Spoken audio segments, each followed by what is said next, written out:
तो पीएम मोदी के मन की बात कार्यक्रम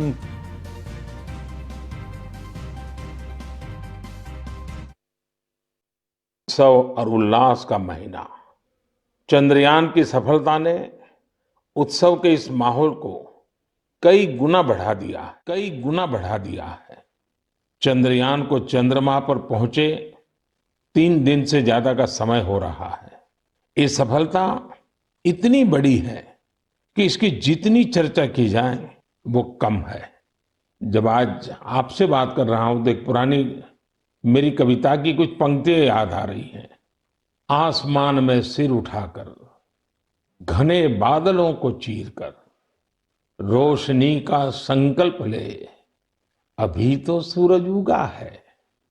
दृढ़ निश्चय के साथ चलकर, हर मुश्किल को पार कर, घोर अंधेरे को मिटाने, अभी तो सूरज उगा है।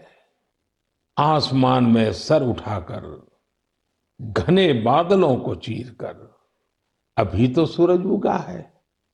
मेरे परिवारजन, 23 अगस्त को भारत ने और भारत के चंद्रयान ने ये साबित कर दिया है कि संकल्प के कुछ सूरज चांद पर भी उगते हैं। मिशन चंद्रयान नए भारत के उस स्पिरिट का प्रतीक बन गया है जो हर हाल में जीतना चाहता है और हर हाल में जीतना जानता भी है। साथियों, इस मिशन का एक पक्ष ऐसा भी रहा जिसकी आज मैं आप सबके साथ विशेष तौर पर चर्चा करना चाहता हूं।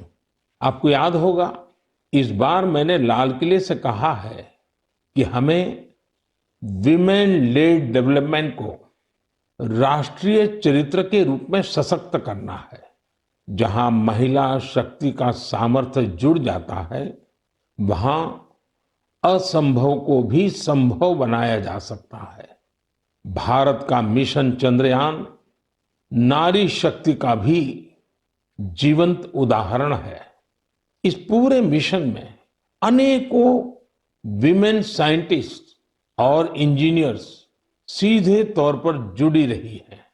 इन्होंने अलग अलग सिस्टम्स के प्रोजेक्ट डायरेक्टर, प्रोजेक्ट मैनेजर, ऐसी कई अहम जिम्मेदारियां संभाली हैं। भारत की बेटियां अब अनंत समझे जाने वाले अंतरिक्ष को भी चुनौती दे रही हैं। किसी देश की बेटियां जब इतनी आकांक्षी हो जाए तो उसे, उस देश को विकसित बनने से भला कौन रोक सकता है। साथियों, हमने इतनी ऊंची उड़ान इसलिए पूरी की है क्योंकि आज हमारे सपने भी बड़े हैं और हमारे प्रयास भी बड़े हैं। चंद्रयान 3 की सफलता में हमारे वैज्ञानिकों के साथ ही दूसरे सेक्टर्स की भी अहम भूमिका रही है। तमाम पार्ट्स और तकनीकी जरूरतों को पूरा करने में कितने ही देशवासियों ने योगदान दिया है। जब सबका प्रयास लगा तो सफलता भी मिली। यही चंद्रयान 3 की सबसे बड़ी सफलता है। मैं कामना करता हूं कि आगे भी हमारा स्पेस सेक्टर सबका प्रयास से ऐसी ही अनगिनत सफलताएं हासिल करेगा। मेरे परिवारजनों, सितंबर का महीना भारत के सामर्थ्य का साक्षी बनने जा रहा है। अगले महीने होने जा रही G20 लीडर समिट के लिए भारत पूरी तरह से तैयार है। इस आयोजन में भाग लेने के लिए 40 देशों के राष्ट्राध्यक्ष और अनेक ग्लोबल ऑर्गेनाइजेशंस राजधानी दिल्ली आ रहे हैं। G20 समिट के इतिहास में ये अब तक की सबसे बड़ी भागीदारी होगी। अपनी प्रेसिडेंसी के दौरान भारत ने G20 को और ज्यादा इंक्लूसिव फोरम बनाया है। भारत के निमंत्रण पर ही अफ्रीकन यूनियन भी G20 से जुड़ी और अफ्रीका के लोगों की आवाज दुनिया के इस अहम प्लेटफॉर्म तक पहुंची। साथियों, पिछले साल बाली में भारत को G20 की अध्यक्षता मिलने के बाद से अब तक इतना कुछ हुआ है जो हमें गर्व से भर देता है। दिल्ली में बड़े बड़े कार्यक्रमों की परंपरा से हटकर हम इसे देश के अलग अलग शहरों में ले गए। देश के 60 शहरों में इससे जुड़ी करीब करीब 200 बैठकों का आयोजन किया गया। G20 डेलीगेट्स जहां भी गए वहां लोगों ने गर्मजोशी से उनका स्वागत किया। ये डेलीगेट्स हमारे देश की डाइवर्सिटी देखकर, हमारी वाइब्रेंट डेमोक्रेसी देखकर बहुत ही प्रभावित हुए।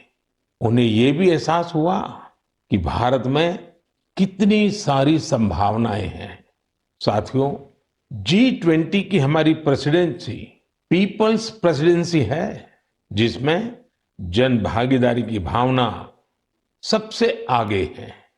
G20 के जो 11 एंगेजमेंट ग्रुप्स थे, उनमें एकेडेमिया, सिविल सोसाइटी, युवा, महिलाएं, हमारे सांसद, एंटरप्रेन्योर्स और अर्बन एडमिनिस्ट्रेशन से जुड़े लोगों ने अहम भूमिका निभाई।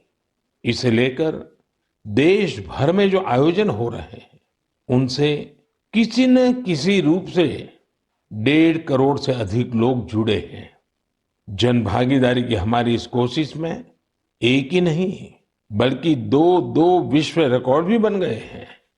वाराणसी में हुई G20 क्विज में 800 स्कूलों के 1.25 लाख स्टूडेंट्स की भागीदारी एक नया विश्व रिकॉर्ड बन गया।